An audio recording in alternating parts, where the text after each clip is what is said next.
Inilah kota Melabu.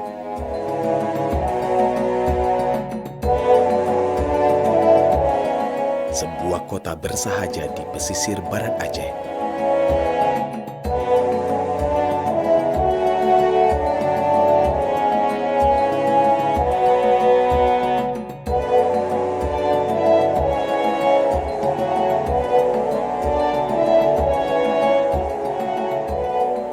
Dari kota inilah kisah perjalanan sang pejuang Teku Umar berawal dan berakhir di pesisir pantai kota Melabu.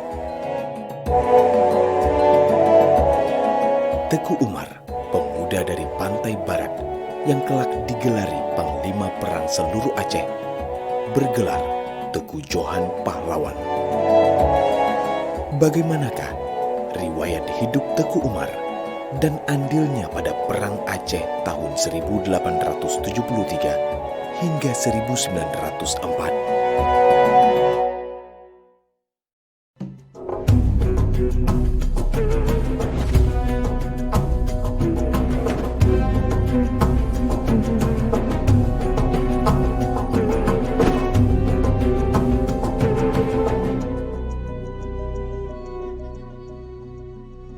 Sekitar abad ke-16, Sultan Iskandar Muda tuh berkuasa sampai ke Bengkulu sana, sampai ke Ribe di Bengkulu, di abad 16. Jadi beliau tuh banyak menempatkan pejabat-pejabat gubernur militer itu, yang untuk mengapa sebagai perpanjangan tangan beliau di daerah situ.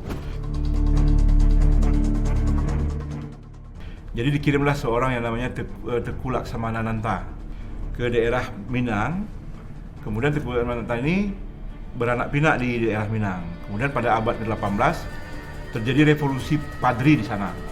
Jadi ada beberapa tokoh masyarakat di Padang di Minang itu yang bernama Haji Mani, Haji Piobang, Haji Miskin pergi ke Arab naik haji sambil belajar agama dan membawa pulang Fahmu Habib. Dan terjadilah di situ yang namanya revolusi Padri. Revolusi Padri ini yang dipelopori oleh Imam Bonjol waktu itu. Jadi beberapa orang-orang yang tokoh-tokoh yang ada di turunan-turunan raja yang ada di Minang ini tidak nyaman lagi, sehingga turunannya itu yang sudah 200 tahun di Minang pulang ke Aceh dengan membawa budaya dan bahasa Minang. Maka itu lahirlah bahasa Anak Jame di sekitar pantai barat ini. Jadi mereka ini pulang waktu itu sekitar 12 buah perahu. Salah satunya itu ada namanya itu Magdum Sakti. Magdum Sakti ini melahirkan turunan Teku Umar dan Kunyadin. Kemudian ada lagi yang namanya Datuk Songsong Bulu, kemudian Datuk Rajo Alam.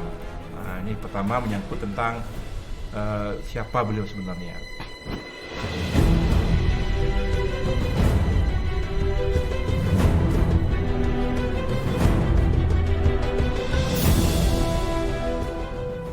melabuh ini bernama Pasikaram.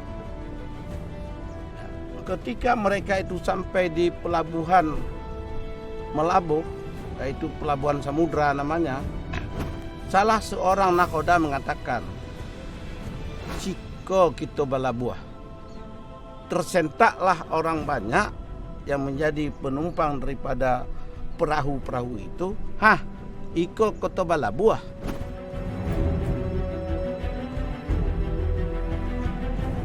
Jadi yang sebelumnya bernama Pasikaram, semenjak itu hilanglah legende Pasikaram, menjadilah Melabuh.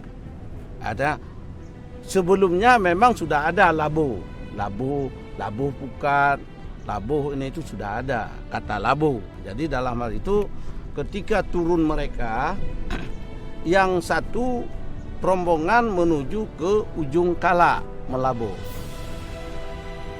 Yang kedua, dia menyisir dengan rantau panjang belok sampai ke Pasi Aceh, yaitu di Kecamatan Waila Induk sekarang.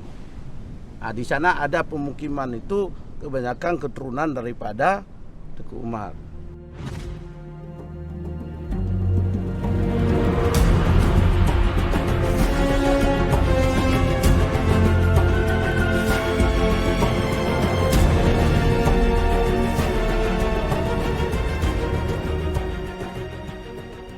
Ketika Mak Gedong Sakti ini dari Merubo ke Wela, di sana tuh beliau kan membuka sebuah negeri di sana dengan pertambangan emas dan sebagainya.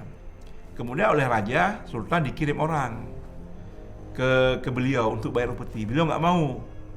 Ya, terakhir terjadi peperangan sehingga beliau dibawa ke Banda Aceh.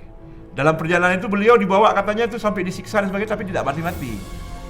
Mak Gedong Sakti ini sampai di Banda Aceh, ketemu sama Sultan. Terakhir dia dimaafkan juga oleh Sultan karena dia orang kebal dan sebagainya. Terakhir dia menjadi panglima menjaga Taman Putropa.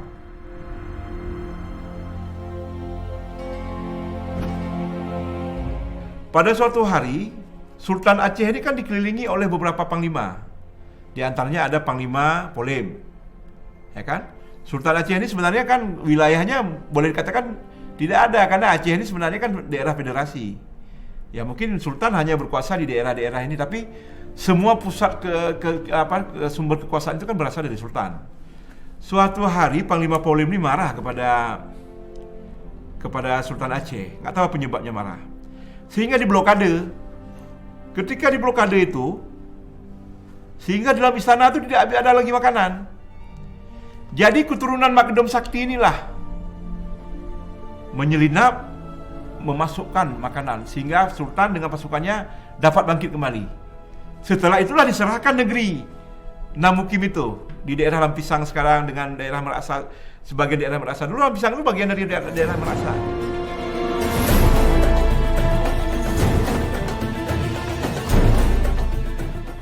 Keturunan Mak Gedong Sati yang bersahaja itu bernama Teku Nantaci. Beliau adalah kakek Teku Umar dan Cut Nyadin. Oleh karena itu, dapat dikatakan Teku Umar yang kelak menikah dengan Cut Nyadin adalah saudara sepupu. Jadi beliau itu kawin pertama sekali itu lebih tua Cut Nyadin dengan beliau. Karena waktu itu Cut Nyadin itu anak dari abang ayah kandung beliau, menjadi istri Teku Ibrahim Lamnga di Aceh Besar sana. Jadi setelah Teku Ibrahim itu meninggal, maka suatu ketika melihat kegigihan Teku Umar, melihat perjuangan Teku Umar yang dirasakan oleh Cut Nyadin, dia ingin menyatu dengan Teku Umar sebagai istri untuk memperjuangkan nasib rakyat ini.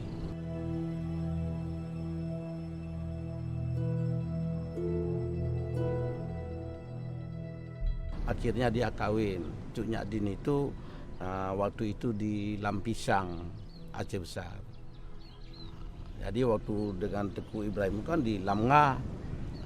Jadi dalam hal ini kemudian memang, tapi sebagai istri yang terakhir itu kan Cuk Nyadin, ada Cuk Capiah, ada